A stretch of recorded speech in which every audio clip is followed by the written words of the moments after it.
The message that the United States is not as creditworthy as it used to be has shaken investor confidence, leading to worldwide selling of stocks and bonds amid fears that overspending by Western governments is driving the world economy into a prolonged slump.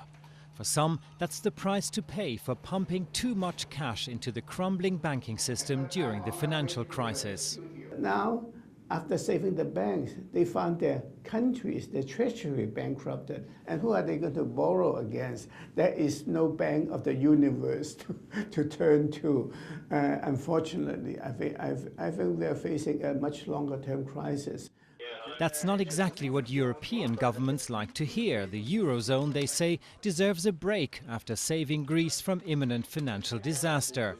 Their short-term defense is to shoot the messenger, rating agency Standard & Poor's, whose downgrade of US debt triggered the new selling wave. This decision by a single rating agency, amongst others, is not the last word. And I would also like to say that the figures presented by the rating agency which downgraded the dollar should be handled with caution. Maybe so, but it still took an unprecedented promise from the mighty European Central Bank that it'll buy up risky government bonds from Italy and Spain to inject a little confidence into a jittery market. That's very reassuring. That is one of the elements that the markets have hoped for very strongly.